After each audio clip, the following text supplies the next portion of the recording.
There's a woman telling us the recording's in progress. And I will now take a roll call. So is Olivia present? No. Mary Navas, Present. Gershom Torres, Larry Villabi, Here. and Michael Jones is present. Yeah, it looks like we have Josh, Daniel, and Imelda, welcome, and Rachel Berg, and our advisor consultant, Nick Driver. Hey, everybody.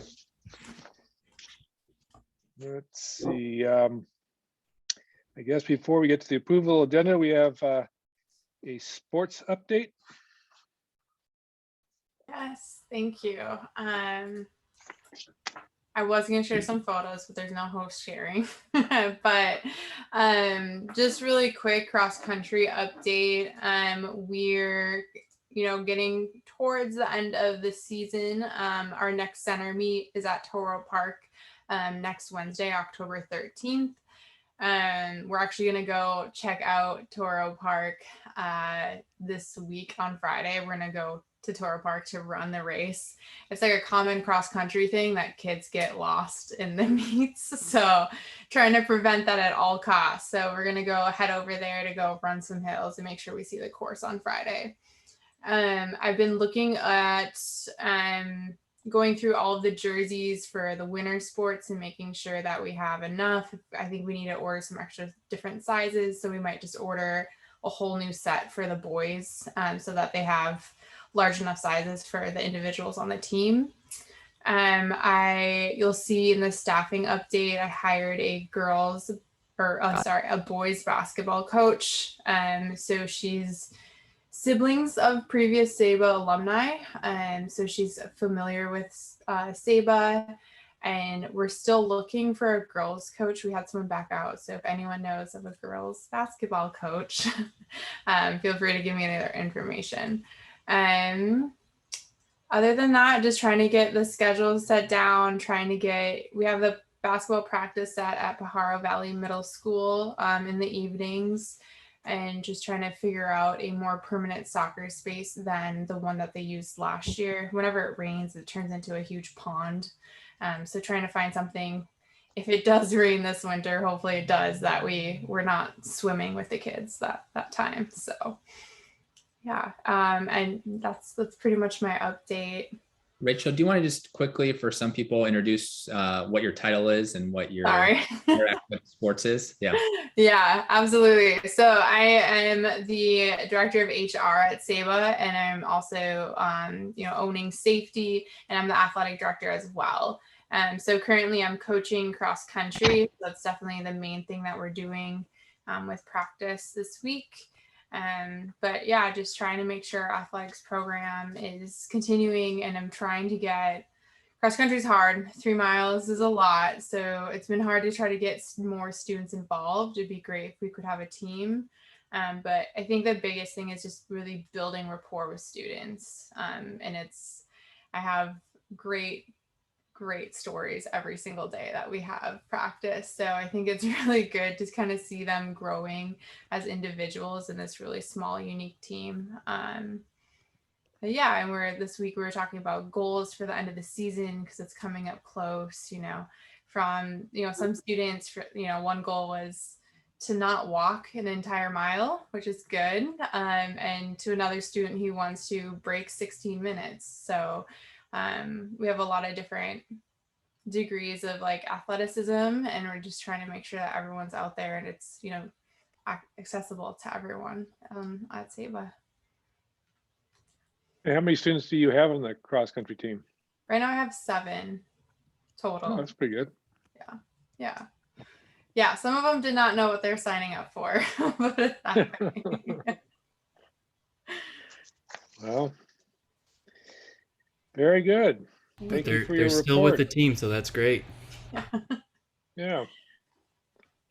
We'll move ahead to the parent update from Imelda Hernandez. Hi, good afternoon. Again, my name is Imelda Hernandez, and I'm a parent of a CEBA graduate. He's a sophomore at Oregon State University at Corvallis. I have a freshman, Diego, and a 7th grader, Miguel, attending CEBA. Tonight, I just want to talk to you guys about what brought me to this subject. In our last school site council, we were asked a couple of questions regarding parent engagement and how we saw our parents being engaged with CEBA. And one of the question was, how did we see parents being connected to our mission statement, and did we see that they were connected? And this brought me to this idea that I want to bring to the board. After the meeting, I really got me thinking that I don't think a lot of parents are really committed to our mission statement. And I would like to have like a parent, I don't know if you guys are familiar with Pique. Pique usually is offered at CEBA, where they give us a 6-week course of the requirements and how to get our students to college. I want to kind of form something like that for our community, but rather than focusing on getting to college, is like having a conversation with parents and how we see our children, and how do we see them in the future? What are our goals for them? What is the purpose of attending CEBA? Because I think part of a student's wanting to go to college comes from parents. And I think that we as parents, our responsibility is to every day tell our children that they are capable of doing everything that they set their minds to it. It's not going to be easy. Everything you have to work for it. It's not easy, but when you work for it, then at the end there's a satisfaction, and then you see your goals that you accomplished. So I emailed Mr. Rip and asked him that I really wanted to have a parent, like a 4 to 6 week, where we meet every week and we talk about our goals and what brought us to CEBA, and maybe have a family community where we could actually share the same goals and really see our children's getting to and through college. I think that we've lost it along the way. I think CEBA is being seen as a safe school for our children. And I would like to change that and actually have parents believing in their children to go to college, and that there's opportunities out there, scholarships, financial aid, and it's something that every student is able to do if they set their minds to it. So I just wanted to share with you guys what my idea is, and I'm very passionate about it. And I know Ms. Leonor was also really willing to have something like that, where we get parents and alumni back to presenting about how their success in college and their challenges that they have, and have something maybe in the spring where we have a panel of students to talk to students and parents. But yeah. Imelda, a question I had is sort of piqued my interest, is that you said that you believe that parents these days see CEBA as a safe school, and that you wanted to get back to sort of the original vision of the school, which was college preparatory.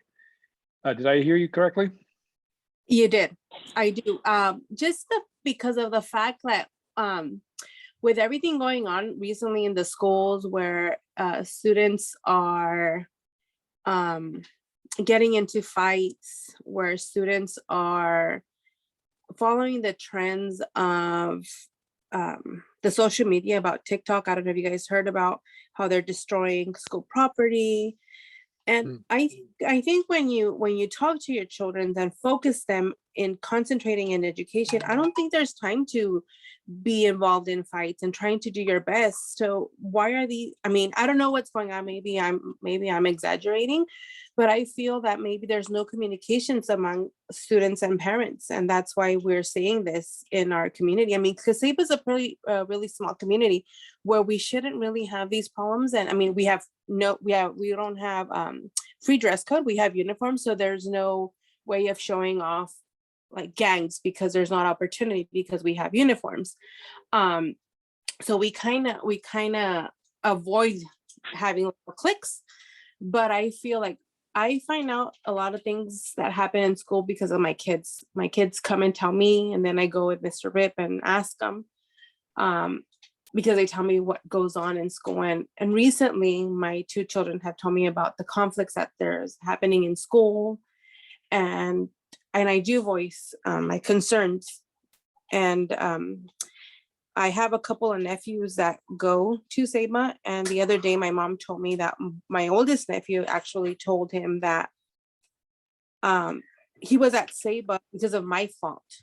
I never forced anybody to be at SEBA.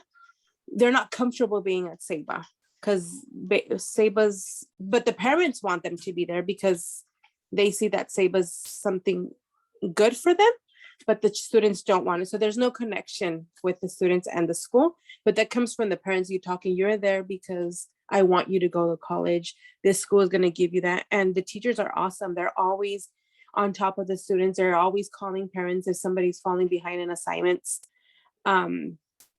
So I don't know. That's what I've been feeling, that parents like SEBA because we're a closed campus, and the access to being in the wrong group is less compared to the other schools. Thank you for that clarification. I think you're on the right track, and it's exciting to hear that you're looking into developing the kind of group that you described. And so I'm hoping that at our next meeting, perhaps you and Mr. Rip can come forward with some kind of proposal that we can consider. Yes, I started talking to the parent coordinator, Raquel. We had a meeting and we were just brainstorming of different things of how we could get parents involved, students involved, and just that community. Because I think we also have to plan events where we have our community coming in, and when you work for something, you feel like a community. And I was telling Raquel that my 2 young ones attended Alianza, and every year they had a jogathon, and parents and students, they were always committed to this annual event. And if we could find something that we do every year to look forward, I think that kind of brings that sense of community. Yeah, I ran that jogathon many times. It's a great event. I think it's a great idea, Melda. Great idea. Yes. Thank you. All right. Thank you very much for that report. And we'll now move to approval of the agenda. Can I have a motion to approve? So Mike, moved. Wait one Thanks, second. Mary. Oops. Sorry. Josh, you Who want? seconded? Emily shared that she also wanted to give a teacher update. So if we could do that here briefly. Oh, sure. I'll be real quick. No, that's Can fine. everyone hear me? My internet is doing the unstable thing. Yeah, you're good? sort of wavering, but Okay. I can hear you now right now. Cool. First off, I just want to say, Imelda, I think you're right on the money for saying that focusing kids on the college mission is going to cut down on discipline issues for teachers. I'm 100% on board with that. I think that's a very smart insight. So with the caveat that I wasn't there for the last teacher leadership meeting, looking over the notes and talking with some of the teacher leads, it seemed like the 2 big priorities were safety on campus, which seems to be a theme, and then staff retention. For safety, just having an organized approach to discipline and supervision at all times, including transitions and breaks. With both of these issues, this may seem a little bit cliche, but it seems like the solution is teamwork and good communication, so that between administration, teachers, and staff, just so that teachers don't feel isolated. I can't really articulate enough. It just goes a long way to not feel alone in the face of the pretty astronomical task at hand right now, coming back from the pandemic. So when I say good communication, I guess I wanted to highlight some successes of things that we saw last quarter. we love, we meaning teachers, having a new full-time counselor. It's been just the open line of communication between the counseling office and the teacher has been a huge win this year. Emails are sent with like to acknowledge a referral. And then when the referral is processed, and teachers are just kept in the loop, and it's such a feeling of relief and gratitude to feel like you're not the only one with eyes on a student you're concerned about. And also Josh started doing lunches at the end of last quarter with teachers. And that was another good move just in terms of making teachers feel less alone and keeping a good line of communication open. Moving forward, some suggestions would just be inclusion in all like logistical decisions. Well, not all logistical decisions, but like the PBIS rollout, just making sure to include teachers in that. And having like a really solid game plan for new teacher supports, because staff retention is definitely at the forefront of all of the teachers' minds. When teachers quit, it puts a huge strain on everyone. So doing everything we can to keep people on. And that's my spiel. Thank you very much. Thank you. Okay, I believe, Mary, you made a motion to approve the agenda, and was there a second? I'll Anybody? second that. It's Olivia. Oh, hi, Olivia. I'll second Welcome. that.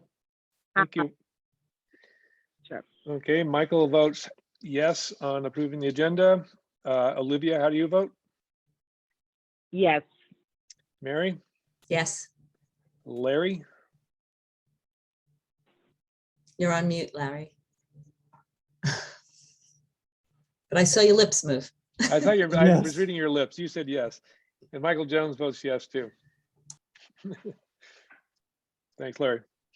Okay, so we will move ahead to public comment. This is a time when people can address the board on any item they wish, as long as it's not on the agenda.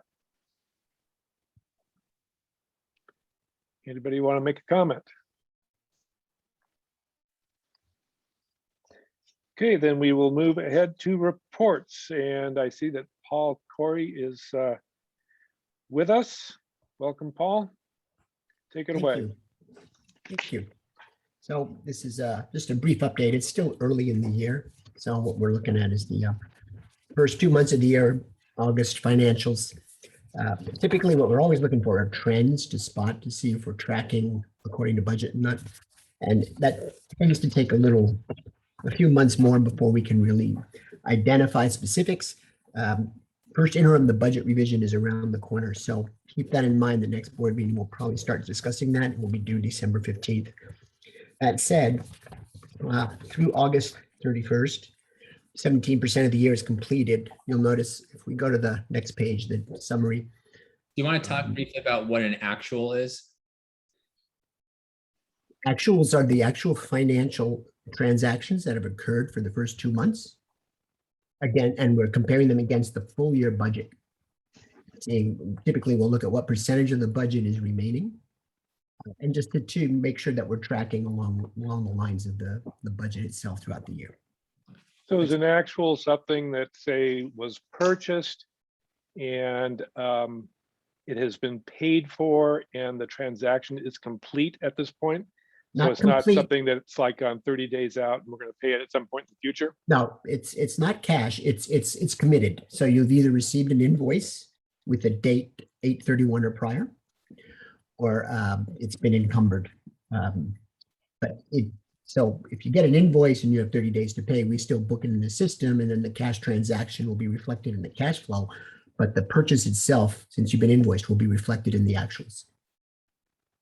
Got it. So it basically reflects what we have committed ourselves to. Yes. Yep.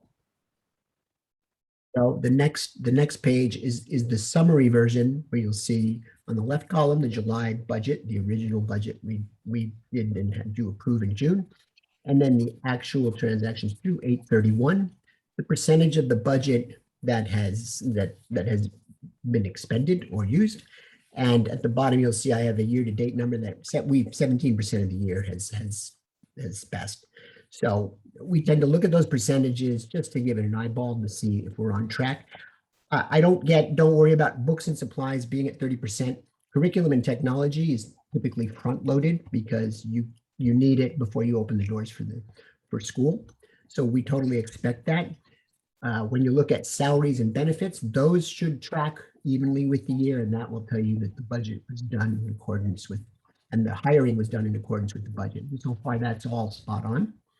And as we go through the year, we keep an eye on that. And my job is to highlight any red flags or trends that I see that are going off of what the original board approved budget was. So basically, one way of looking or thinking about this is that we're 1 month into the fiscal year. For 2 months. And so in a perfect world, we would have spent 1/12 of our budget. But we understand that some things are going to come in later. Sometimes like with the books, we're going to spend more money up front, but it's a good idea to look at those things that are, far off that first month. Would that be accurate? That is accurate. You're going to order your curriculum and new Chromebooks and if you needed to upgrade your furniture, whatever, to get ready for the school year, all of those purchases will happen in the summer. You don't want that happening during the school year. It disrupts the teaching, the program. So these are numbers we totally expect to see. Compensation, which tends to be at minimum 50% of your budget, probably more. That's the big one you want to see tracking along with the year. And then now books and supplies and services and operations should start to even out as the year progresses. So because revenues also, I just want to make a point that revenues lag in this world, in public education. So we're not going to start to see federal revenues, really key federal revenues, until you get to around December. Lottery money doesn't come in until you get to December, January. SB 740, your facility grant, other key state monies come in November and beyond. Your LCFF is your standard operating revenue, which does come in monthly, but even then, the first 2 months of the school year, they're paying only 5% of your full amount, and then it kicks up once the doors open to 9%. So what you're seeing with revenues is totally expected. And that's why it's important to have a reserve so that you get through those first few months each year. That's the challenge a new school usually has. So I don't look at the bottom line. What I want to look at is the trends. I want to look at where I'm at versus the budget and just make sure that we're on track. And as we go through the year, we'll give you more detail. We'll get a rolling 12-month P&L, it's cash flow, and then you can spot the trends as they go along. So the next report, you'll start to see 3 months in a row and then 4 months. And that's really key for us to make some judgments.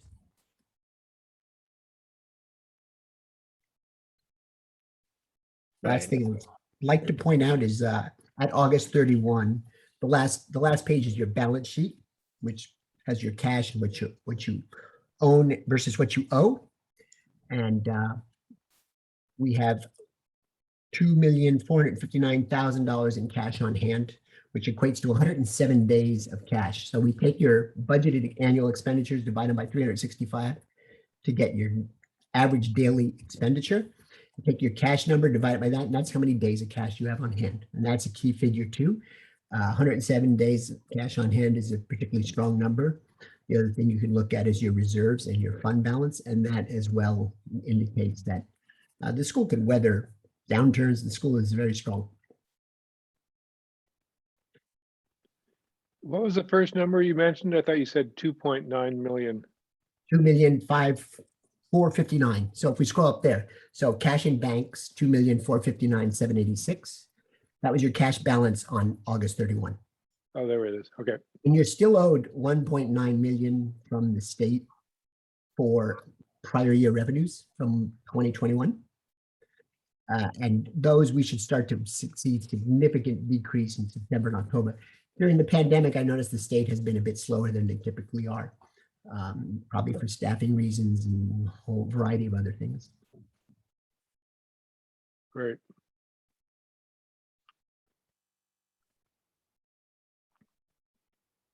future reports, you'll have the rolling cash flow, the P&L by month. And I will start to provide a narrative so that the board could read through that beforehand and get an idea of what I'm going to highlight.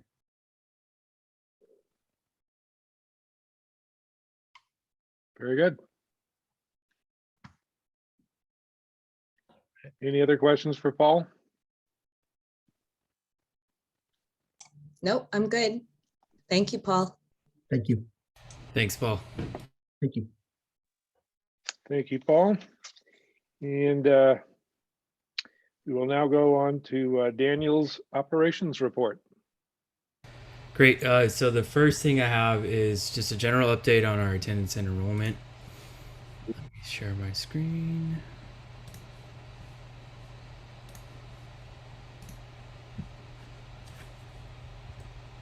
So first, looking at the enrollment, the overall number we're at is 511. In our budgeted July budget, we put down 519. We typically like to start the year at 525 for enrollment. Naturally, attrition starts to happen as the year goes on, especially once we get to the census date for which we report our enrollment. So standing at 511 is a bit lower than we would expect and prefer to see.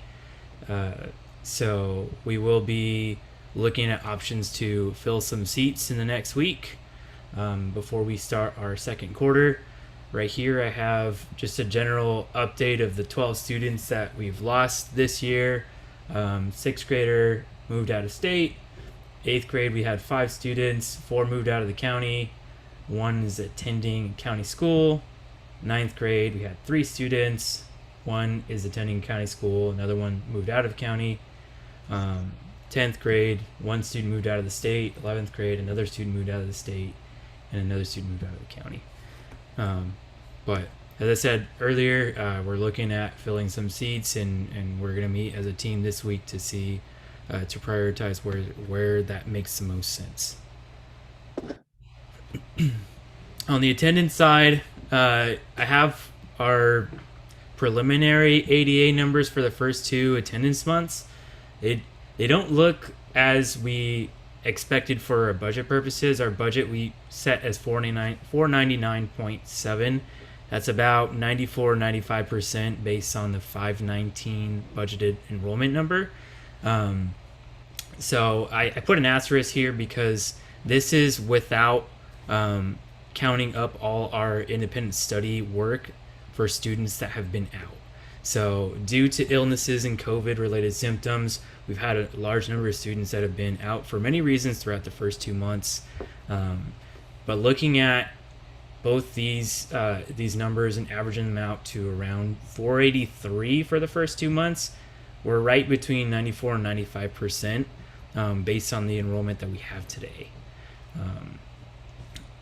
If we start to get a lot of that independent study work counted, collected, and we claim ADA for it, we can bring that number back up. If we didn't have any of these COVID-related symptoms or illnesses, I think we'd be a lot closer to this number.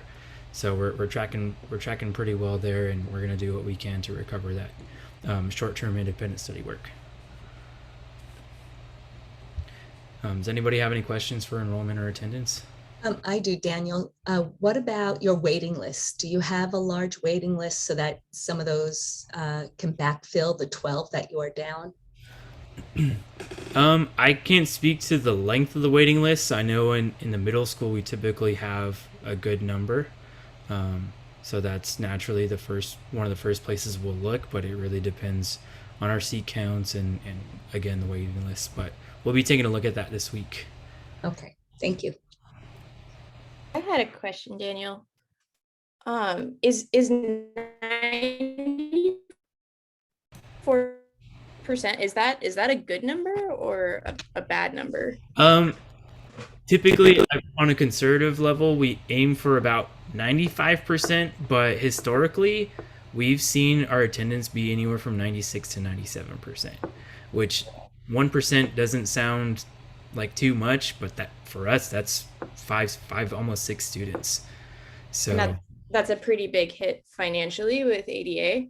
Mhm. Well, if you figure about 8,500 average, depending on what grade span they're in. So 8,500 times 5, right? So 50,000. recouping a lot of the ADA from independent study is definitely a priority, and then doing all that we can to make sure students are in school, including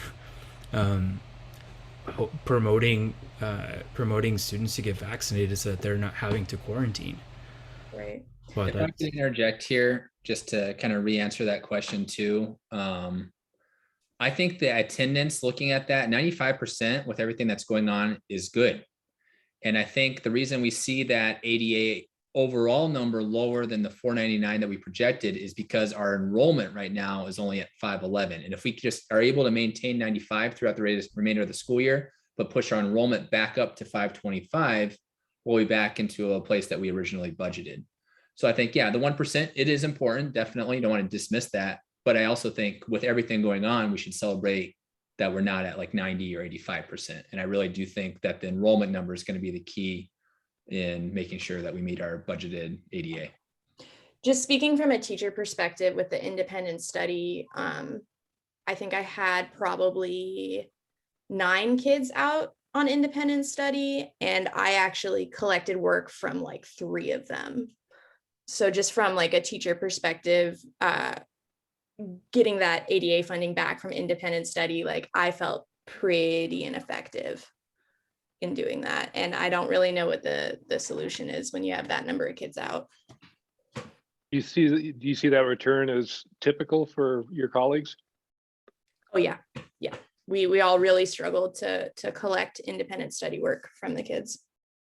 So if a student is, say, out because they tested positive for COVID and they're supposed to be on independent study, Yeah. but they don't do their independent study, Yes. what does that do to their, to their grade, their GPA? It was left up to the individual teachers, but many of us chose to do like a standalone project that didn't necessarily influence the grade book. So there wasn't a lot of repercussions for them not doing the work. So they come back and they continue their work at school and had as for to, any other student. right, they had to catch up on the work that they were missing from their absence, but that wasn't necessarily the work that was in their independent study packet for ADA.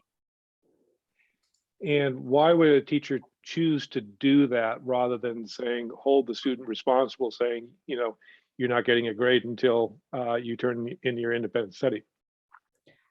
Just because of the sheer volume of students missing, like it was really hard to track. Being able to hand a student an independent study packet when you heard that they were quarantining for 10 days was much more manageable than like retroactively catching them up from the 2, like we weren't ready to go when a student said that they were quarantining for 10 days, but we were ready to go with an independent study packet. And then they had to make up their missing work when they got back to school, but it didn't necessarily create an incentive for completing a packet for ADA funding, if that makes sense.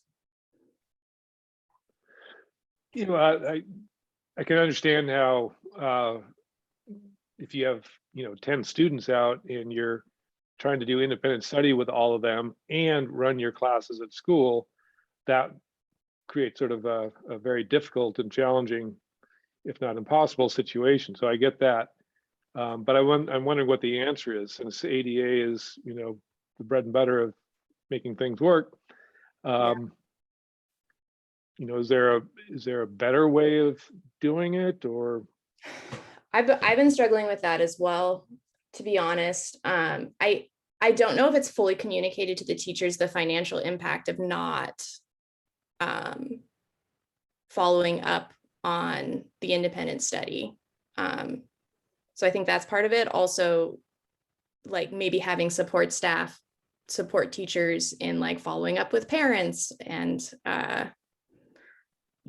because speaking from my own experience, like after the 10th time I've asked a kid for an independent study packet, I just mark it as a 0, So I don't know what the solution is. Yeah. Okay. Thank you. Anything else, Daniel? On enrollment and attendance, no. The next thing that I have is just to note that we will be transitioning from Boardable to Board Docs for hosting board meeting documents, agendas, minutes, policies. What it means for the board is that I will probably once I onboard with Board Docs, I will be reaching out to board members to set them up with accounts and trying to make sure everybody is comfortable with Board Docs before we have our next board meeting in November. Great. Does anybody else have any questions for Daniel on either attendance or Board Docs? Thank you, Daniel. Thank you. And we'll now go to the head of school report, Josh Ripp. All right, thank you, Michael.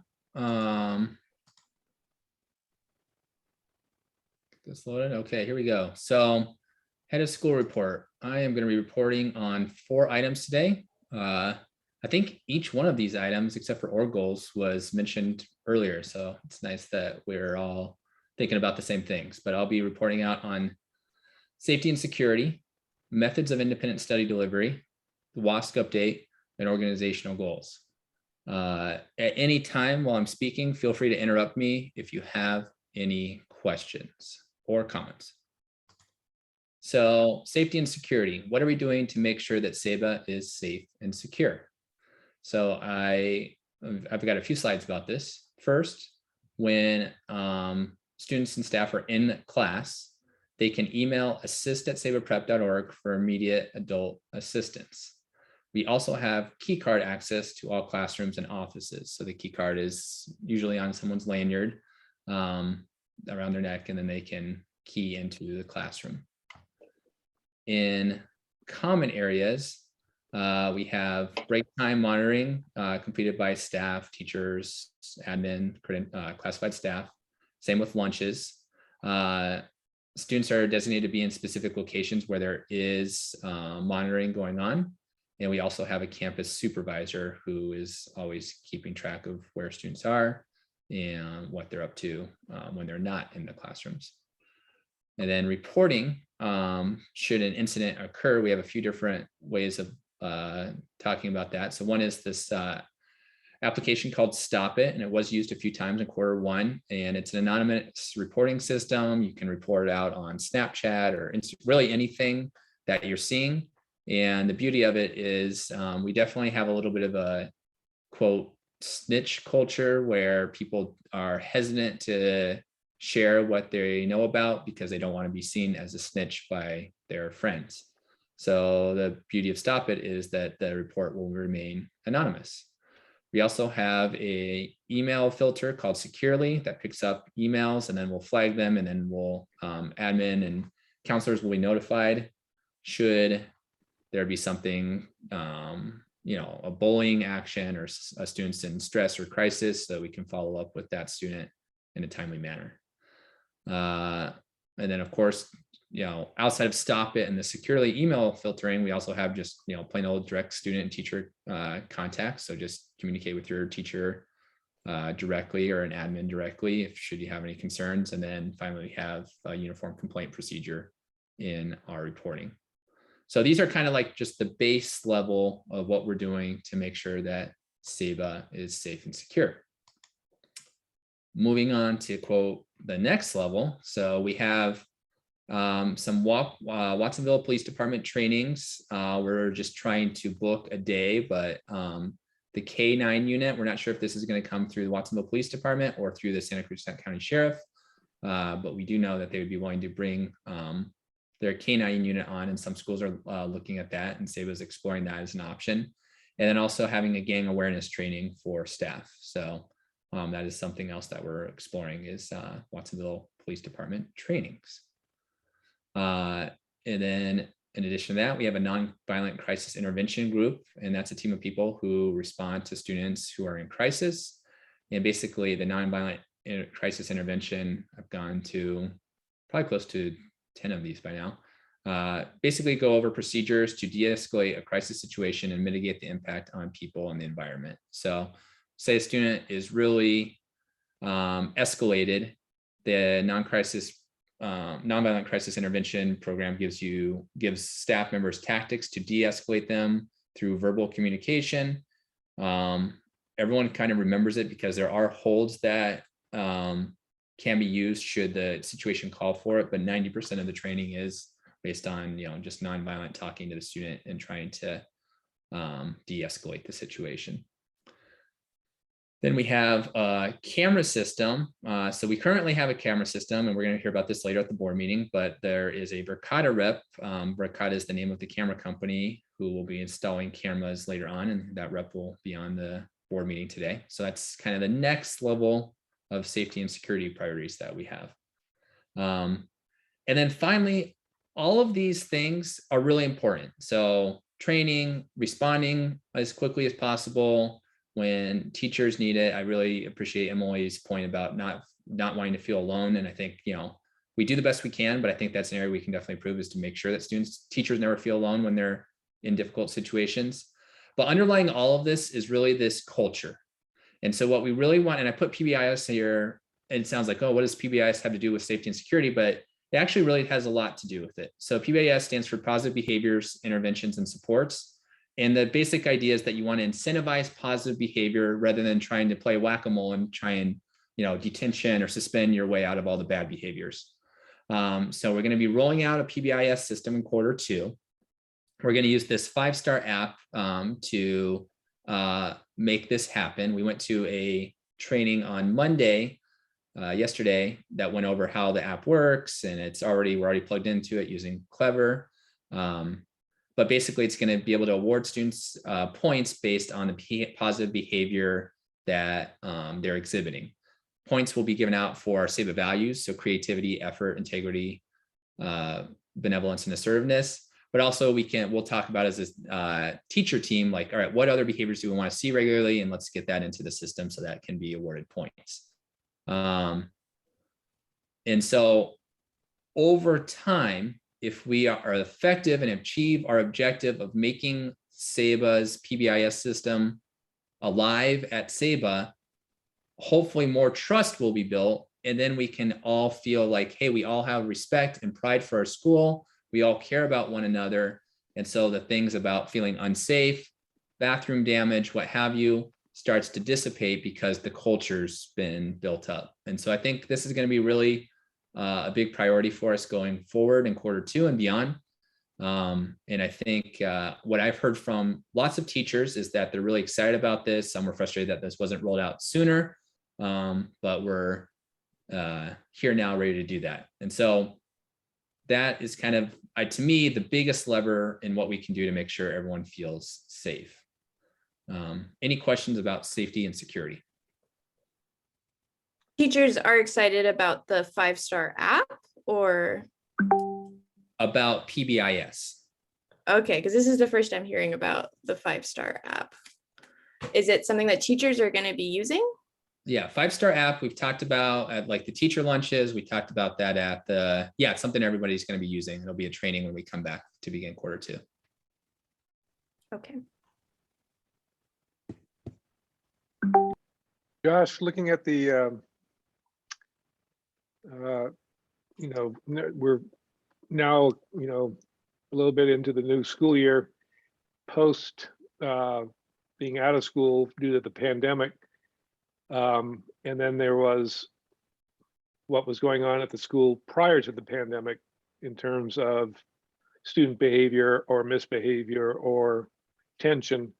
How would you describe, say, what's going on now with the situation pre-pandemic? I'd say it's trending to be similar to what it was pre-pandemic, with the outliers being the physical fights that we had on campus. So pre-pandemic, and I have numbers here, and I'll get to that later on in the slides when I get to the org goals. We had this kind of like nonstop, like office referrals just coming out from all different grade levels and teachers. And we're kind of trending towards that again. And we've built up this behavior matrix where it's like, all right, what do we do when this happens and this happens, this happens? What is the first consequence, second consequence, and third consequence? So that's one thing that we didn't have before that I think is one step in the right direction. But in talking about this with students, yes, consequences are important, but and this, I even have to remind myself about this sometimes when I'm frustrated. But when you look at behavior science and how you're going to shift behavior in people, adults and students alike, it's through positively incentivizing the behavior you want to see. And it's not going to happen overnight, but if we're doing that consistently, I do think we'll see that change if we're doing this right and there's buy-in amongst the staff and the students. So, and I'll give you specific numbers later on in the slide deck.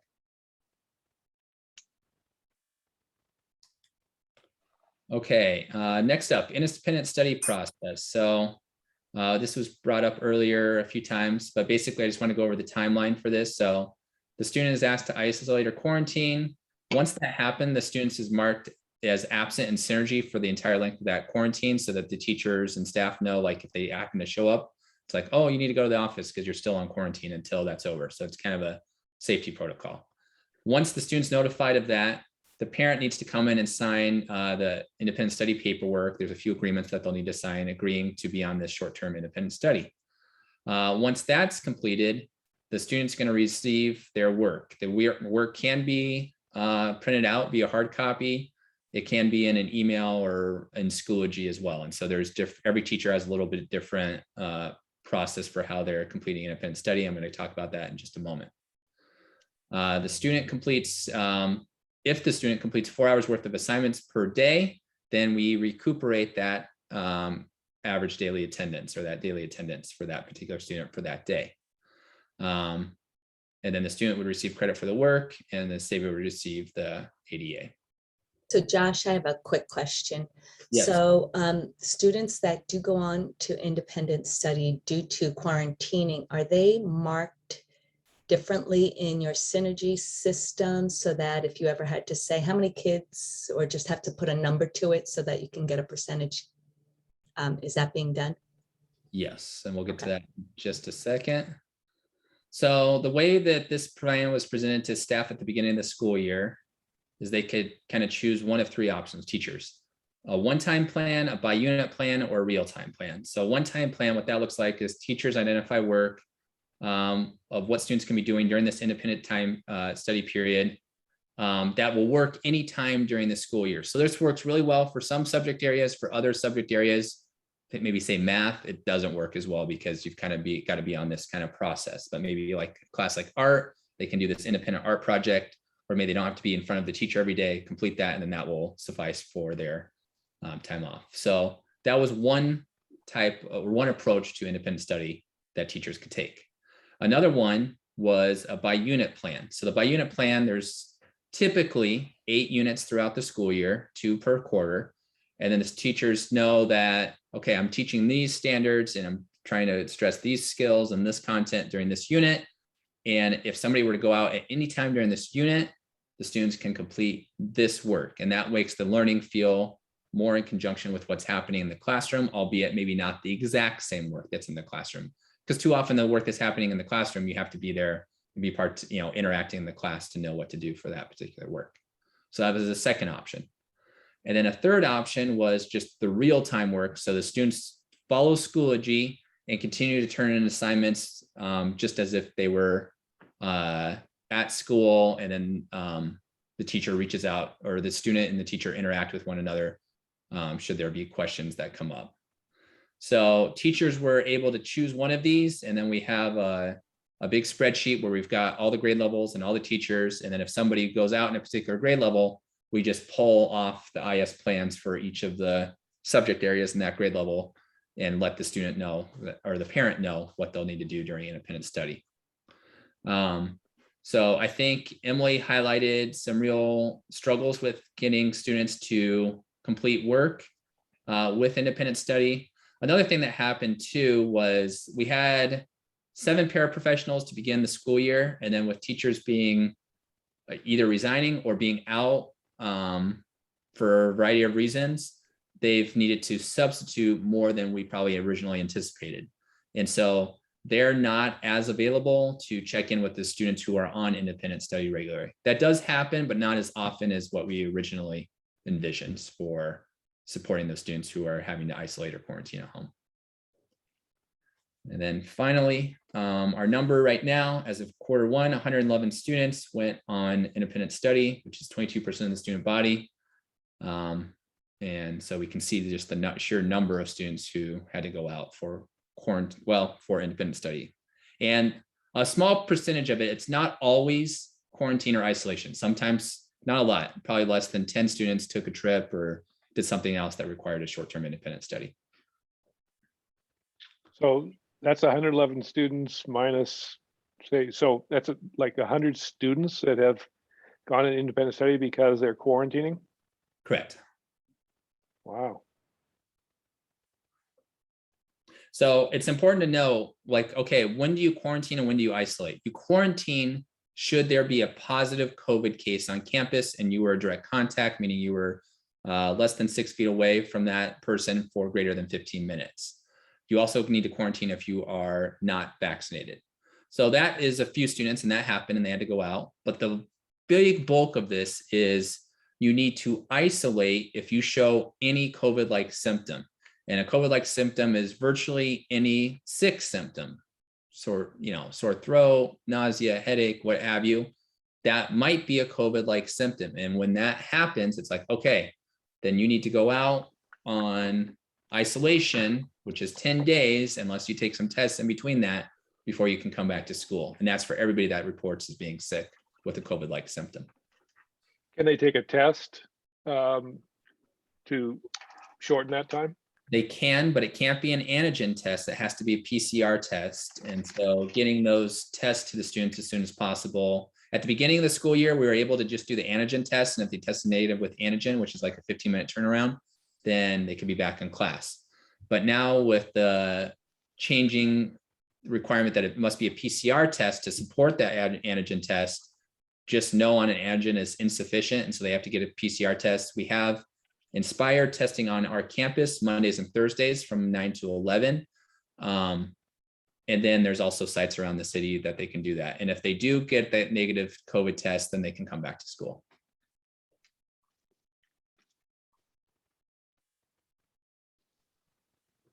Can I make a couple of comments on the prior slides? This email. Yeah, I'll go up. Tell me which one you were looking at. The safety one. Okay. Yeah. Tell me more. Yeah. On that one, do you guys have any training? Like, for example, what kind of training in case there was a person with a gun coming to school? Do students get any trainings? Like, do you guys do ALICE, or what kind of training are you guys now doing with students? So we do drills quarterly for, there's basically 5, we call it the big 5. There's shelter in place, drop, cover, hold, secure campus, evacuation, and lockdown barricade. And so the students will practice that regularly in response to different situations. So like if there was an on-campus shooter, we would practice the lockdown barricade drill. In terms of trainings, that's one thing kind of in response to the Aptos that I've been talking to lots of people in the community about.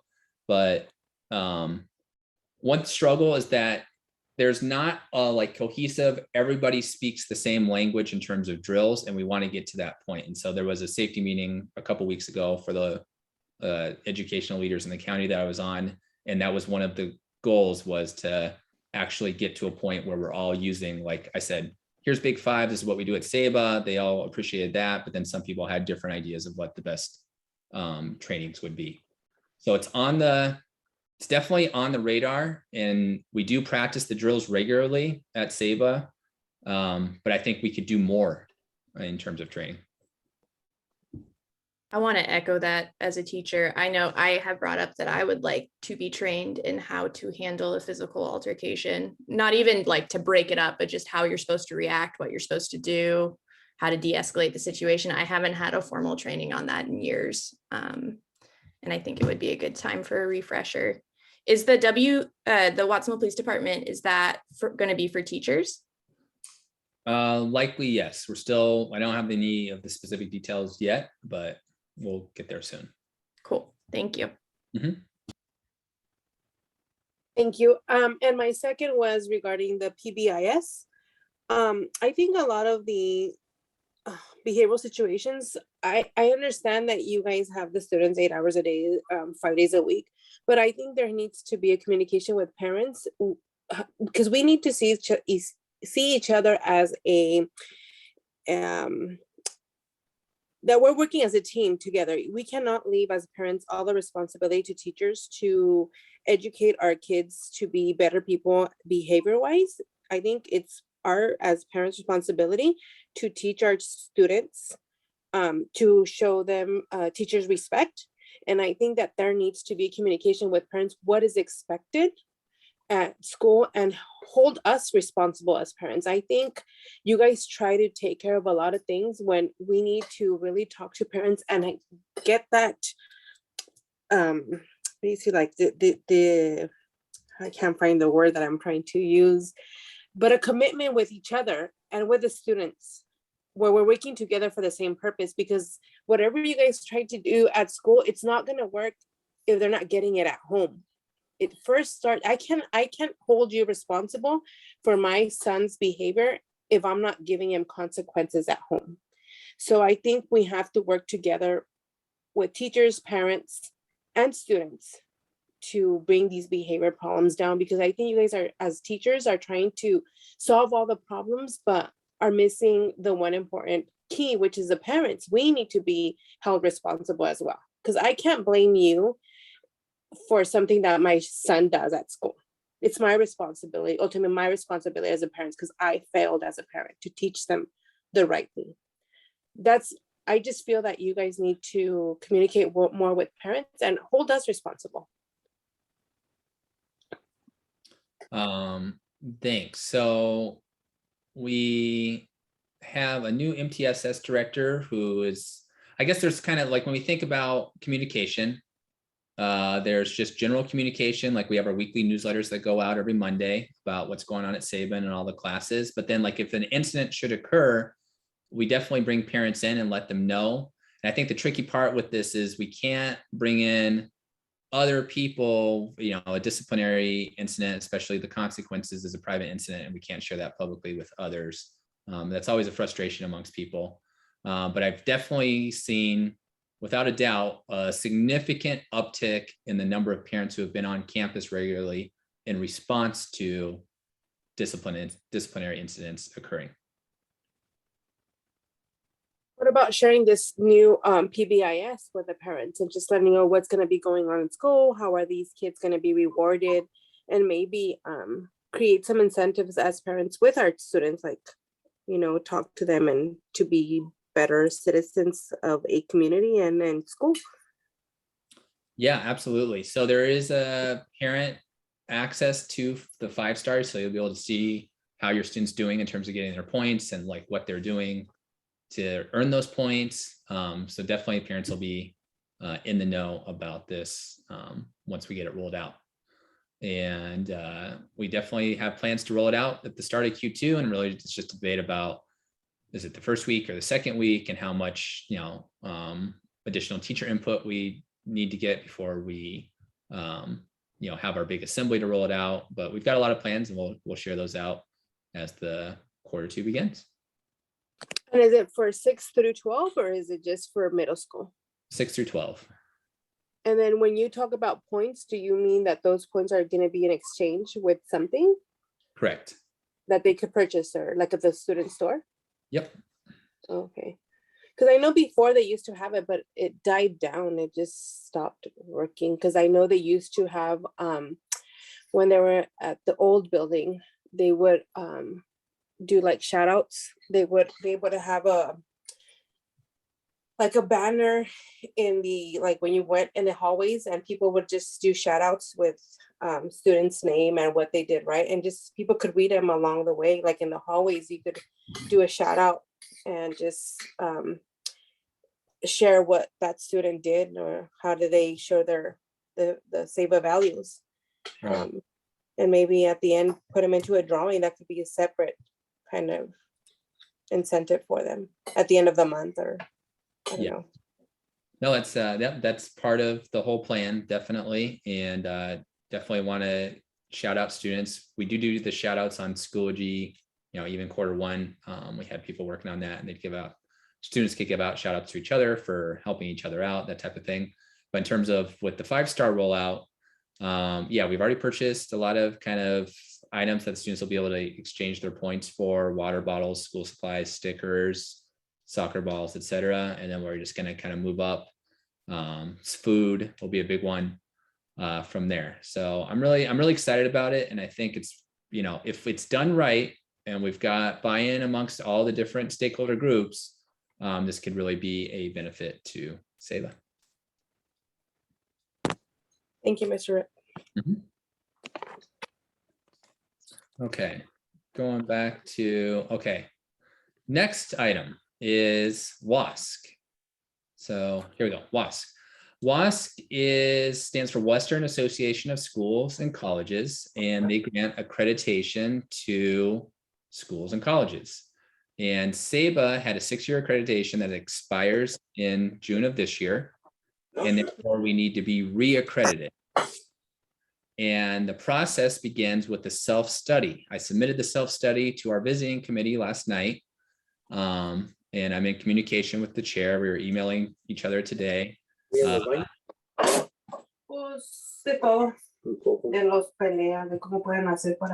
I think there's somebody who is accidentally unmuted.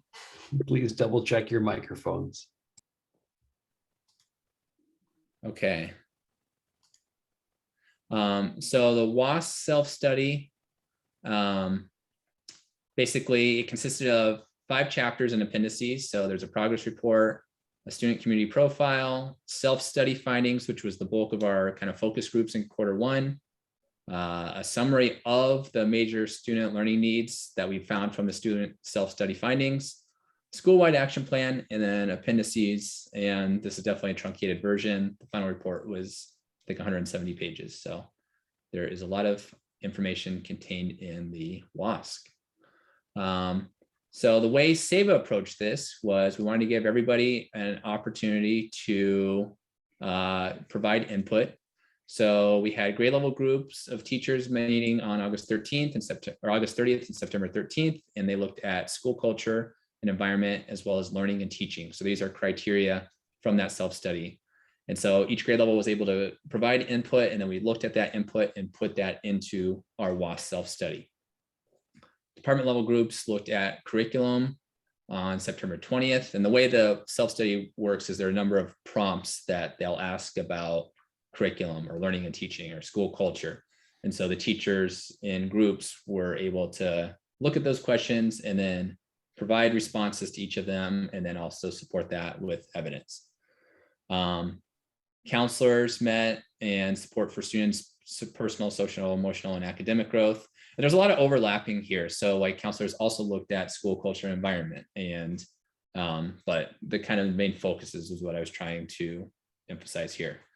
School site council, which is composed of teachers, counselors, and parents and administration, looked at the vision, purpose, and governance, and then parent engagement, as Imelda had mentioned earlier. I think that was at least part of where she kind of came up with this PK idea, like an internal PK for SEBA. By the way, PK stands for Parent Institute of Quality Education. It's a vendor that of educational services for parents that's really valuable, and we've been a partner with them for many years. And then atmosphere of trust, respect, and professionalism. So SEBA looked at those, or the school site council looked at those on September 15th and provided input, and then that went into the self-study group.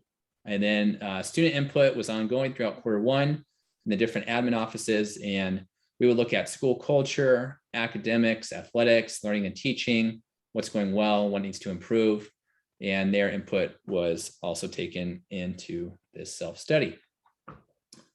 There's lots of things in the self-study. Highlights or prioritized areas, we got it down to 6, and all of this is kind of, it's like, all right, we write the self-study, then the visiting committee is going to visit with us virtually via Zoom over a 3-day period that might be shortened according to the chair. And then the whole idea here is to come out with a doable action plan, is what the chair told me, moving forward.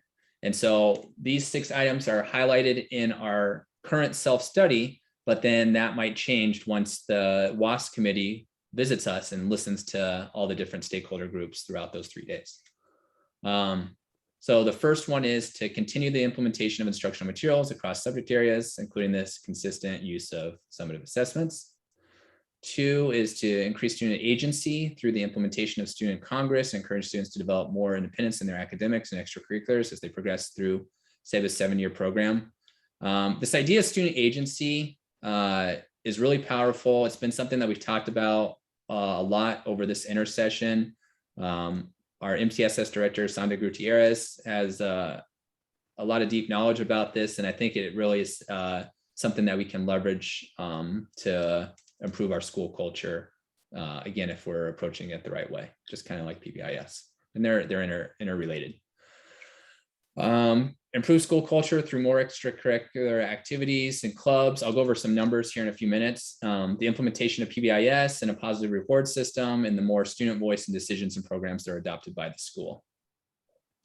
4, ensure parent involvement and governance by empowering parents to be leaders at the school by serving on the board, SSC, ELAC, DLAC, parent leadership group, and volunteering at the school and in the classrooms. I encourage parents to plan, organize, and execute 2 school events per year. So Imelda, big shout out for being consistently at these board meetings and giving your parent update. Gersham's not on tonight, but as a parent member who's also a member of the board, big shout out to him.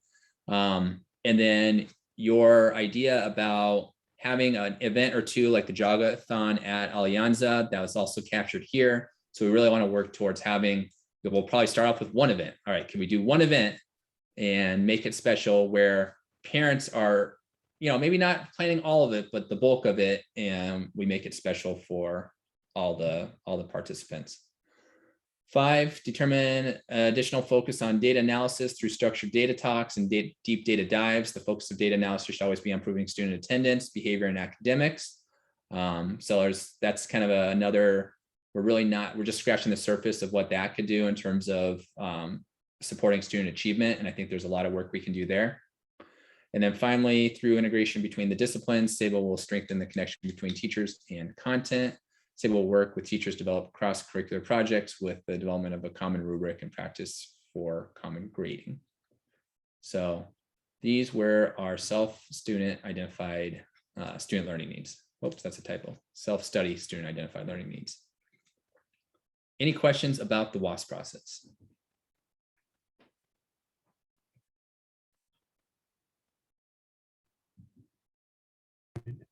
Josh, what's the name of the chair? Do you know who it is? Of course you do. You've been in community.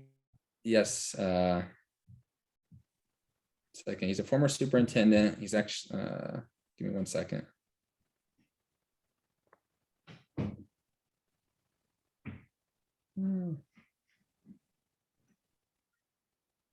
I'll get back to you at this meeting later on. I just want to hold up the whole meeting here.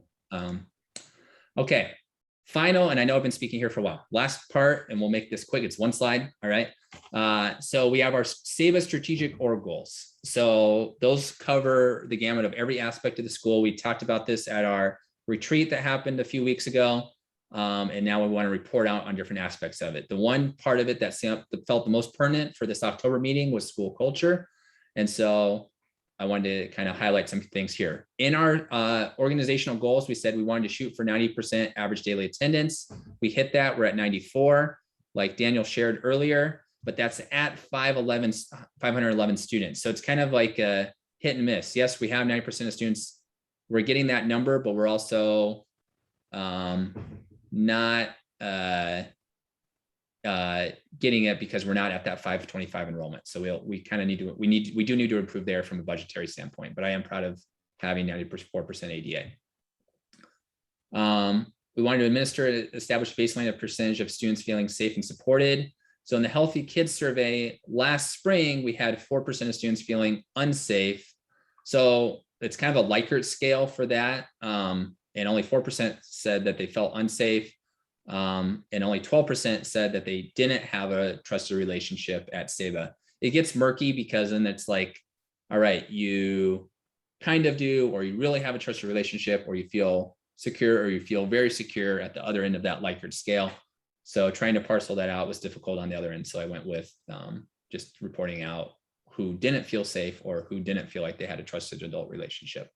So I think that's something to celebrate, and we want to look at that, and I'll be interested to see how that moves. We should see even better data this year with being back in school.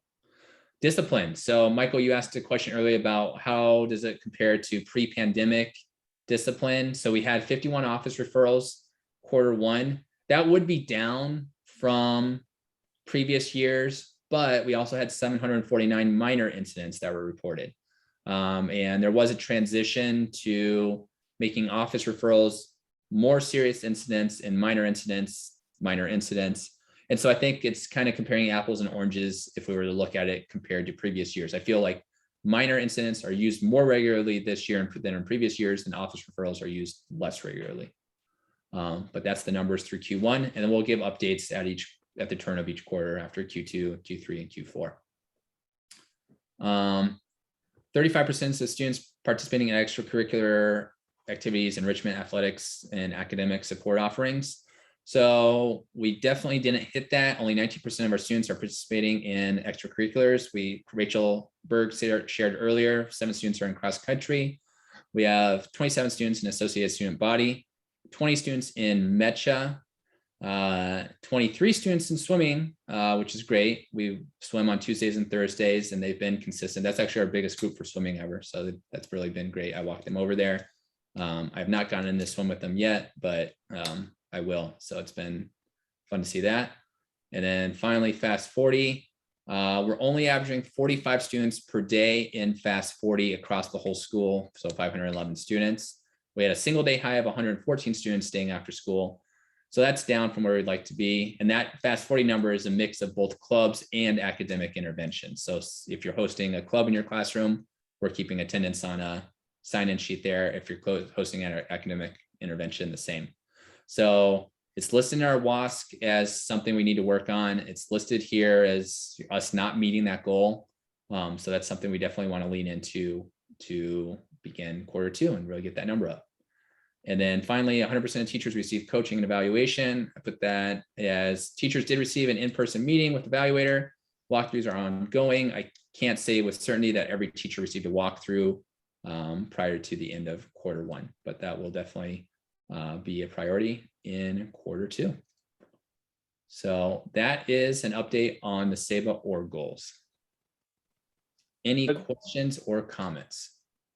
The question I had, Josh, is when it comes to Fast 40, students, how do you identify students who, because of their of challenges that they have with their academics, are counseled to attend Fast 40? Yeah, so that is a great question. So basically, teachers have autonomy over how they want to structure their Fast 40 and who they would like to have attend. And they all do that. One of the big things that we focused on this year was trying to make this feel more like an intervention than just kind of homework help. And homework help is still, if you want to host an afternoon Fast 40 for homework help or missing assignments or even independent study, that's still, that's permitted. But we wanted to incentivize interventions. And it wasn't even me necessarily that wanted that. That's what the state wanted to incentivize. And so they gave out money through grants to say, okay, try and support the students through academic interventions. And so the idea there was the intervention needed to be ongoing based on some type of skill deficit that the students would meet regularly throughout, week to week, a couple of days each week. And that did not get a lot of traction. So that's something we need to improve upon. And then I think in terms of students attending because they are missing assignments, we encourage students to go to the homework club, which is hosted in the cafeteria regularly every day. And that did happen, but the number of students taking advantage of that is a lot lower. So Josh, I have Go ahead. a question just on the office referrals versus minor incidents. What's defined as a minor incident? Is it something that happens in the classroom versus that kid has to be brought to the office? Is that really the distinction? I don't know. Here's a flow chart. It's in we have a behavior matrix where it kind of goes over exactly what constitutes an office referral and what constitutes an incident. And Okay. I'd be happy to bring that at the next presentation or the next board meeting. But There's briefly, not a one office sentence referral- answer, I would say, is the answer to that. Oh, I was just gonna say, an office referral is a minor incident that was elevated beyond just a minor incident. So Josh, the students, the 45 students that are attending the Fast 40 for academic reasons, what percentage of the total number of students who have been recommended for academic intervention might that reflect? It depends on what data set you're going off of. So if you were going off of like STAR, it would not, a lot of our students are low. I don't have the specific percentage. If we're going off of grades or missing assignments, it would also be lower than where we'd want to see it. But I couldn't give you any specific data. And in terms of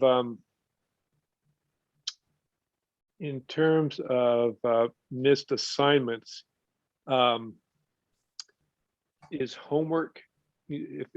a homework assignment considered a missing assignment? Or are these school or classroom projects or classroom work that is not completed? By and large, the latter.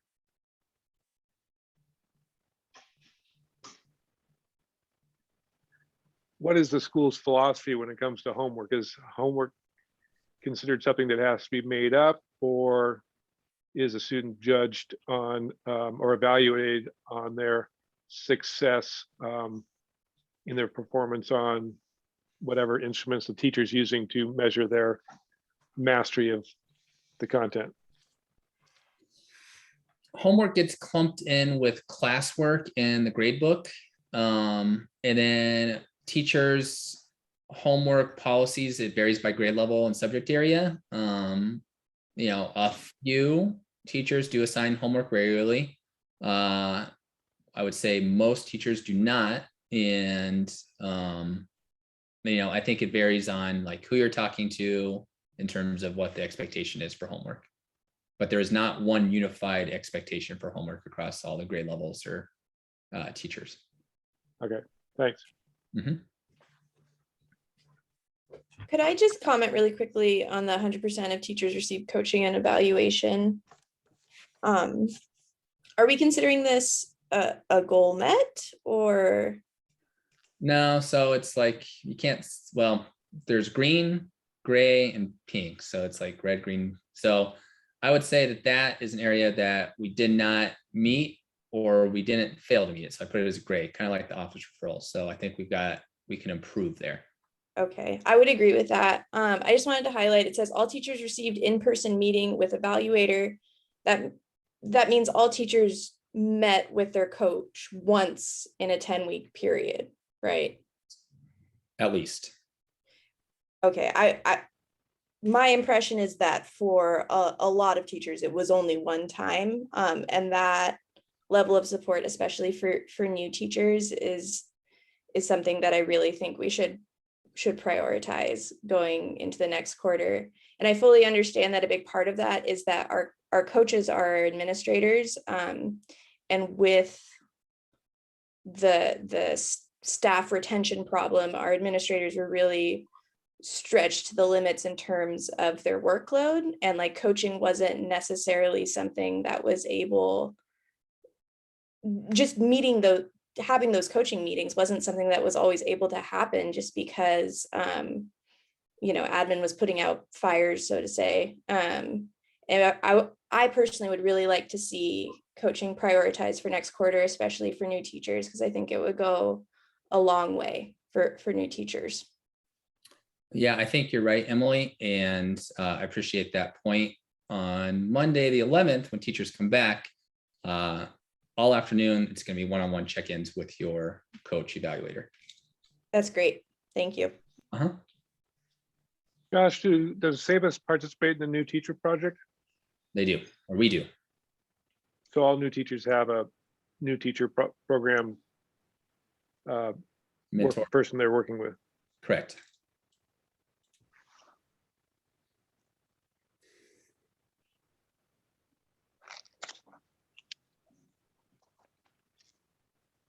Does that conclude your report? That does, yeah. I was just waiting for any more questions. So that is the last. Any other slide. questions for Josh? Alrighty, let's move on to action items. There's a consent agenda. Does anybody want to take anything off of the consent agenda? I would suggest taking off just the minutes from September 7th and vote on that separately because I was not there, so I would have to abstain from that. Other than Alrighty. that, I'm fine. Let's see, do we have a quorum if Mary's not voting? I'm just not voting on one.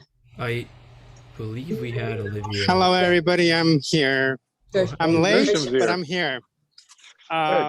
You're just Yeah, I in put my time. timer completely wrong. I put 6:30 instead of 5:30, so I apologize to everyone. So Well, your timing is perfect. yes, So I hope I can help. Good. We're voting on the consent agenda and Mary has requested that the minutes from September 7th be pulled off and we vote on that separately. So that's what we will do. I'll make a motion to approve the consent agenda minus the September 7th meeting minutes. Is there a second? Second, Alrighty, all those in favor say aye. aye. Oh, I'm sorry, I have to do the roll call.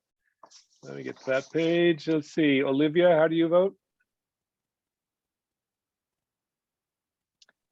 She's there somewhere. Okay, Mary, how do you vote? Aye. Gershom, how do you vote? Aye. Larry, how do you vote? Aye. And Michael votes. So that has 4 votes in favor. I'll make the second motion to approve the minutes from September 7th. And understanding that Mary will not be voting on that. Do I have a second? Second. Thanks, Larry. So I think Olivia has left us. So Gershom, how do you vote? Aye. Larry? Aye. And Michael votes aye as well. So that's 3 votes, which that passes also. So we go on to, takes care of the It's just a consent worth of agenda. me freezing my ass. Excuse me? Anyway, Sorry. that's okay. Can we go on to, I am here. oh, Olivia is here. Olivia is here. Yes, Oh, but I was absent for the September meeting. okay. So how did you vote on that first motion that did not include the September meeting?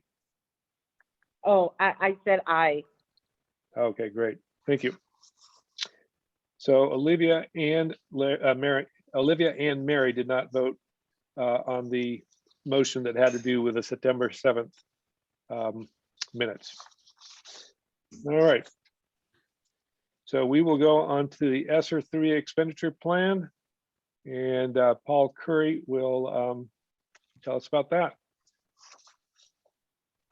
So, as you all know, CARES Act from the federal government has provided a lot of money for schools to deal with the pandemic, to deal with such things as returning for safe instruction on campus, dealing with learning loss. There was first round of ESSER 1, there was ESSER 2, and with ESSER 3, they required us to file an expenditure plan. And in this expenditure plan, total ESSER 3 funding for SABA is $1,464,978. The allowable usage period for these funds are through September 30th, 2024. And this plan is basically just to show how SABA plans on using these funds to deal with those various issues. So if we go down, you will see that there are two pieces to it. There is the strategies for continuous and safe in-person learning, which is 80%. And then a minimum of 20% is to deal with learning loss mitigation. So each section has certain actions. It's much like if you have reviewed an LCAP before, the program plan for the year. So you have action items to deal with specifics, and then how much of the funding is associated with each action item. So I'm sorry, if we go back up just a bit, one more. The first section here is for safe, right there. Okay, go down, sorry. Yeah, safe in-person learning. And below this, the next page, there will be, I think, 4 or 5 action items. And we calculated what it would cost to implement these. So there are action items for student mental health supports. They hired a third counselor to specifically deal with mental health related issues. We took your counselor's salary for 3 years and the benefits and put that number there. Staff time dedicated to responding to COVID cases, communicating with parents, surveillance testing, short-term independent study for students, intervention, things like that. That was a big chunk of this money. That's $425,000. Safe outdoor space, facility improvements. A lot of schools are doing HVAC systems, filtration, touchless water fountains, all kinds of facility improvements to prevent the spread of the virus. So we have $32,000 for outdoor safe space during lunch, and then improvements to address facility repairs, including ventilation and HVAC. And we put $375,000 there. I worked with Daniel and Josh on this. And finally, the last piece was custodial sanitation services. You're going to be doing a lot of disinfecting and cleaning, more so than in a normal year. So that is how we allocated the initial 80%. The next section is the impact of lost instructional time. It is the 20% of the funds.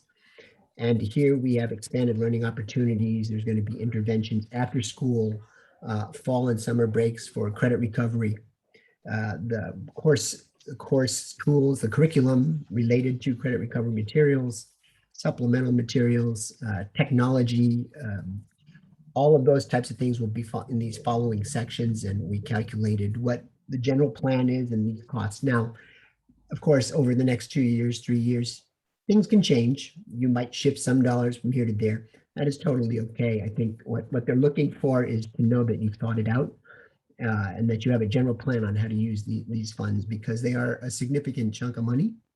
And the nice thing with this compared to other federal funds like Title I is normally with Title I, you have a supplement, not supplant, meaning the Title I is for these at-risk students who you need to supplement your program to improve their chances of succeeding.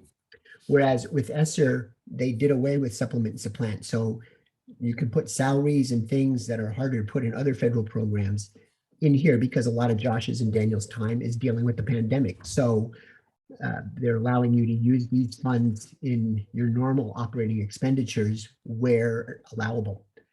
And we did gear it that way because you still need to have an operating budget. It makes sense. So the more you can use these funds in conjunction with your normal operating expenditures, because people are shifted, people are not always doing their regular job anymore. Some are learning new things, learning to respond to a positive test, learning to deal with learning loss. But yet it's all part of their salary. So this supplemental money allows you to do that and not hurt the school's financial standing. We asked the board to approve this plan, and once it's approved, we would submit it to the CDE. There's a section after this, I think, with measurables about how you will track student performance, or how many positive tests you have, all the various different COVID pandemic related metrics that one might look at.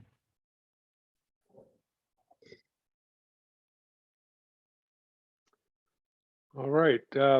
Does that conclude your presentation? Yeah, if you had specific questions about program material, Daniel and Josh would be better to address that. I worked with Daniel on this, and he had the ideas of what we were going to do. He and Josh had come up with those ideas, and then I attached the necessary funding that would be required to pay for each of those specific. Thank you. Are there any questions for Paul, Daniel, or Josh regarding the ESSER 3? Nope. We're Great. going through that right now, so we're finishing ours up too. Okay, can I have a motion to approve the ESSER 3 expenditure plan? So moved. Thank you, Mary. Second. I'll go ahead and second that. Thanks, Olivia. And voting. Let's see, Olivia, how do you vote? Aye. Mary? Aye. Gershom? Aye. Larry?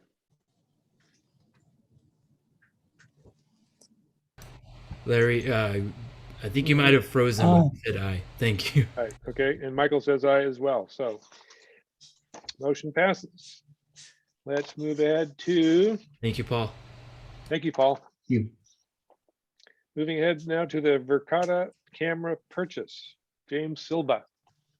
Welcome, Mr. Silva. Hi, everyone. How's it going? Thanks for having us. Good. Are you an employee of Verkada Camera? Yes. So I'm James Silva. This is my manager, Brian Wood, and we're here to present really shortly on Verkada. And we're going to go over a little bit about, the issues and as far as security systems and what Verkada's been able to solve for that, and then leave a couple minutes for questions too at the end, if that sounds fair with everyone. Do you have a presentation? Yes. Okay, I'll stop sharing.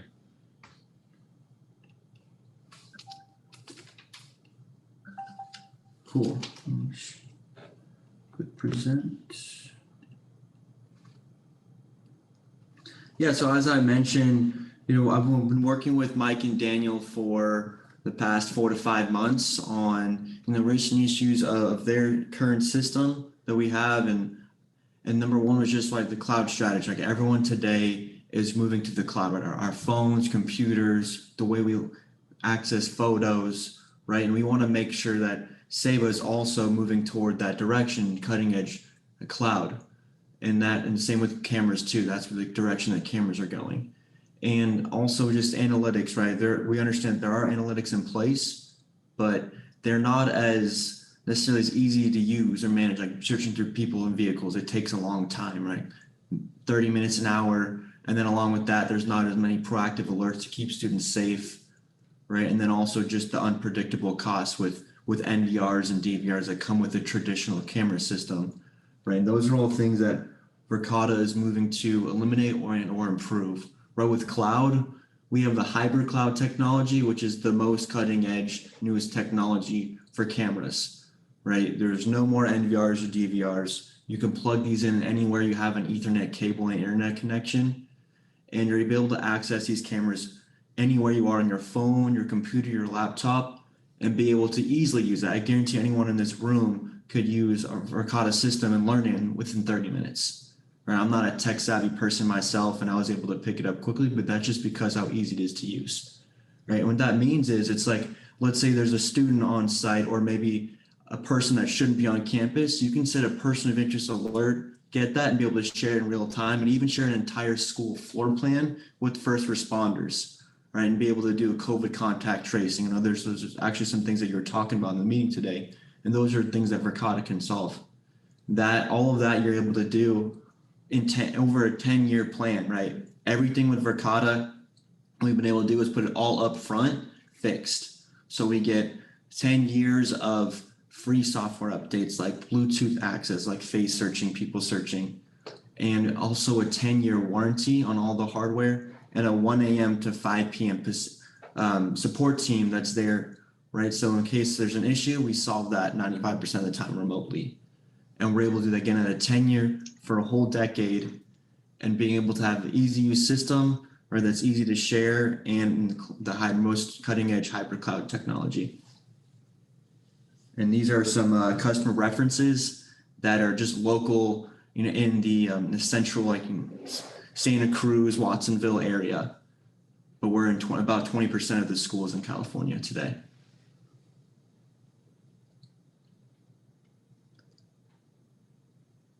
Does anyone have any questions? Why is there why is this a 10-year plan?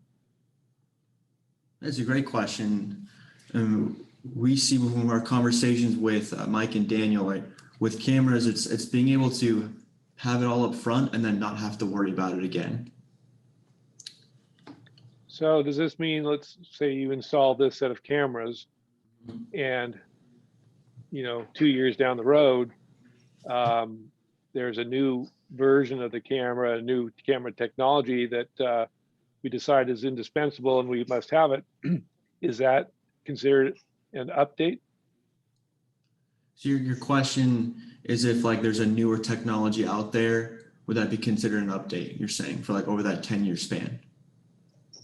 Well, just there's a newer, better camera that comes out in two years that is going to enhance our safety. So is that considered an update and included in the plan, or would that be an extra cost?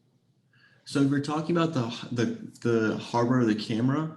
With Verkada, we're actually the newest camera technology, right? So like for the past 20 years, it's been like CCTV cameras and then IP cameras. Most recently, within the past few years or past 5 years, we've just created a hybrid cloud. So actually, from that standpoint, we're going to be we see it for the next 10 to 15 years being this hybrid cloud hardware. But like, I'm assuming also your question is like software, like getting updates, right? Verkada, we use like a brand new Ambarella chip that was designed here in Silicon Valley. And we use about, like I said, 10% of that power. So basically we have 90% room in these cameras to send updates, software updates, like searching through people's faces, and who knows what else we'll be able to design in the next 10 years. And we have a dedicated engineer team that's constantly innovating every single day, pushing out the latest and greatest technology to all of our customers for free because they decided to invest upfront with Verkada. Does this technology already include facial recognition? Yes, it does. Mike has his hand up. Hey there, Michael, I think I understand your question about the 10-year plan and why we look at nurturing a technology that long. I think what might have gotten lost in some of the jargon is that Verkada is offering us a 10-year warranty on all of the cameras. So anything that we install now, if there's any sort of failure or anything doesn't work as expected, that's covered for 10 full years. And that's also the length of our licensing term. With these digital cameras, if you think about the system we have in place right now, it's about 7 years old. You've been in the building, and so you've seen those little dome cameras. They're connected to an NVR or a DVR. Those are two terms that James threw out there. They're basically a computer-based VCR, same way that TiVo would record TV shows for you. They throw footage onto a hard drive, and we've already had to replace most of our hard drives in these past 7 years. James mentioned the analytics that we have in place. I think he means Daniel and I literally playing back camera footage and looking manually to see who's in these clips, to see if we can discover what might have happened. What we're hoping to do, and we think Verkada is the partner for it, we're hoping to move from a particularly long in the tooth 7-year-old DVR system, which is all hard drives in a box sitting on our campus. We're hoping to move to these newer, honestly, much faster cameras that are backed by AI. And the 10-year part of all of this is that we will have access to all future improvements and software updates for 10 years, plus a 10-year warranty on the hardware. Okay, so I have two questions, but a comment on what James said. And to answer Michael's question, because this is what I believe the answer is no, we will not get new cameras. I mean, let's be straightforward. That's what it was said. That's what it was. Yes, we'll get the updates on the software. I get all of that. We're not going to get the new cameras in 2 years if they come out with a new one. That is the bottom line. That's one. Two is, how are we paying for this? Are we paying for this with one-time dollars, which I understand then why you may want to go with a larger amount, because these are generally at this point one-time costs. So one-time dollars, one-time costs. So Daniel, are you paying for it with ESSER funds? Yeah, I mean, if there's room in our ESSER 2 funds for this year, that would be the plan. Okay, thank you. And I believe we do have room, so. Thank you. So, Mary, thank you for that clarification, but I'll keep with the hardware question. So 5 years down the road, somebody throws a basketball and breaks one of these cameras. In that 5 years, Verkada has come up with camera version 2. Does this agreement include the replacement of a camera that gets broken in that way? And if it does, what would it be replaced with, the old camera or the new camera? Yeah, that's a great question. And actually, so usually if we were to have a new camera and that older camera is no longer available, right? We no longer make that older camera, we would then give you the new camera at no extra cost. So for free, because we have the 10-year warranty. Even if it's broken by a student or a vandal with a BB gun or something? So if somebody's running around with a baseball bat or something along those lines, not necessarily. The replacements are based upon hardware failures, anything along those lines with the camera itself. So if a student throws a basketball at the camera and breaks it, we're going to be responsible for replacing the camera. Correct. That's the situation we're currently in as well with our existing cameras.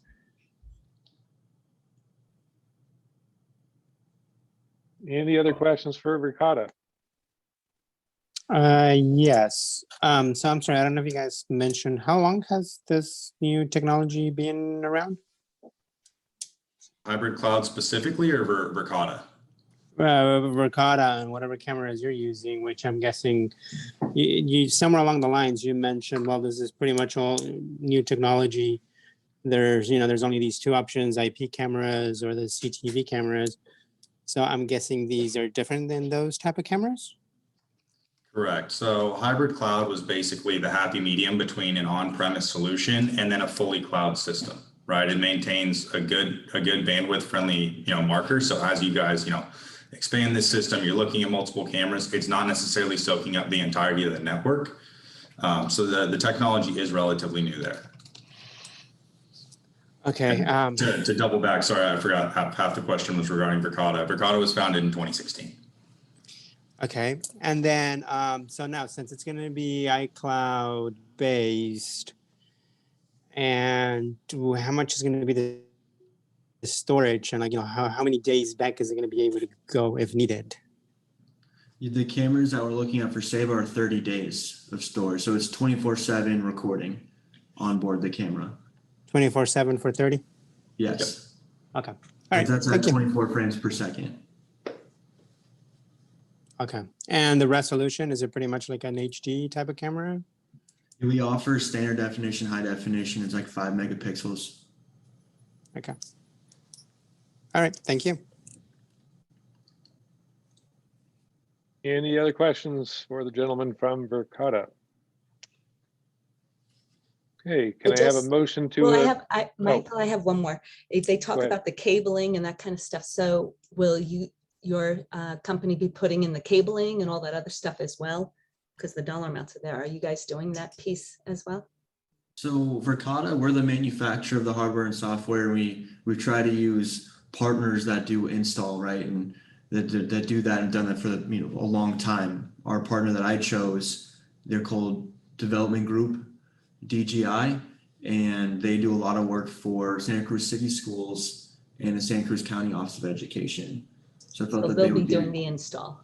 Correct, they'll be doing the install. Thank you. Any other questions? Okay, can I have a motion to approve the purchase of the Verkada camera system for the next 10 years? I move approval. Second, I'll second. thank you, Gershom. Olivia, what's your vote?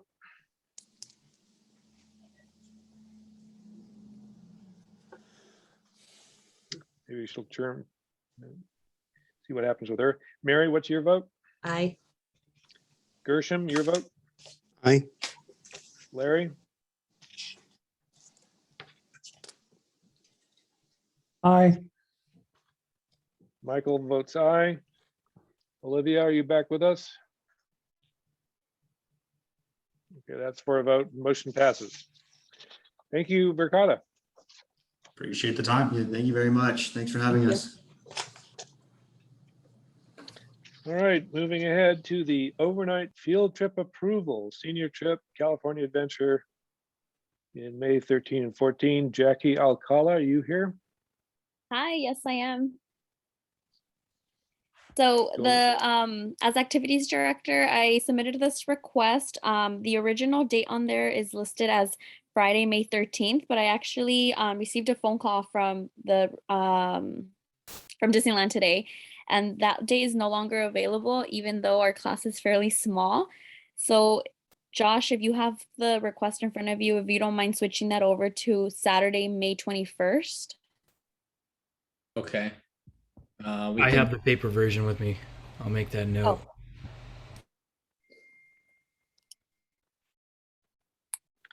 So I don't have the request physically in front of me, and I don't have a digital copy. I'm so sorry, but I believe the request states Josh has it in the agenda. Josh, do you mind pulling it up? Oh, Sure. Do you want to just give some context, like what's the senior trip? Why are we going here? All that kind of stuff. yeah. So this is a tradition that most schools, I would say, partake in. We've been switching up the theme park over the last few years, depending on what the senior class chooses. Pre-COVID, we were set to go to Universal Studios. That didn't get to happen. But the year before that, we did have the opportunity to take our senior class to Disneyland. So this wouldn't be the first time going to Disneyland. We have in the past. And I included on there a bathroom stop just because it's very obvious that for such a long drive, we'll need one and to grab some food. But we typically take as many of the seniors that are interested in attending. Our graduating class this year is 64, I believe. The one charter bus that we can get has a maximum for 56 passengers, which would mean we can transport 52 students and the 4 chaperones needed for the 1:15 ratio that's required. And so I've actually never been to one as a chaperone. I attended as a senior, a lot of years behind, but I do think it's a great event for students to celebrate their achievement. They do get to interact with other students from around California, not just our Watsonville local high schools. And the senior class has been fundraising throughout the year. We are nowhere near what the estimated cost of the trip is, but the students are aware that we would be asking for family contributions as well, aside from the fundraising. And so with the date being switched to a Saturday, we no longer run into the issue of students having to miss an academic school day. Great. Any questions for Jackie? So Jackie, just to be clear, you're not using any school funds for this activity. You're just using funds that are raised by the students? Correct. And if there's a student who has a hardship and is not able to come up with the total amount, is there a way to make sure that they are included? Yeah, that's a great question. Thanks for asking. In the past, we have asked families to express their financial hardship concerns with us, and we haven't, I don't think for grad night itself, had to cover the expenses. So I'm not sure what the coverage would look like for a big trip like this. But for other events we have covered, including like their cap and gown orders. And Daniel can probably get a little bit more specific of what budget that comes from because I have no idea. I mean, I think typically a lot of the fundraise money that we fundraise, Jackie's been mentioning that seniors have been fundraising as a class. Typically, if there is a situation like that, we use the fundraise money to help those students first, and then after that, whatever fundraise money is left over goes towards making the cost a little bit cheaper on everybody. Any other questions for Jackie? Hearing none, can I have a motion to approve the field trip? So request? moved. Second? I'll second. Thanks, Larry. We have a motion and a second. Olivia, are you with us? Nope. Mary, how do you vote? Aye. Gershom? Aye. Larry? Aye. And Michael votes aye as well. Thank you, Jackie, for that presentation. Thank you. If any of you are interested in chaperoning, let me know. Count me in. Gershom just, All right, have a just good- volunteered. I heard it. Have a good night, everyone. You too. Thank you. Thanks, Jackie. Josh, are you going to declare an emergency?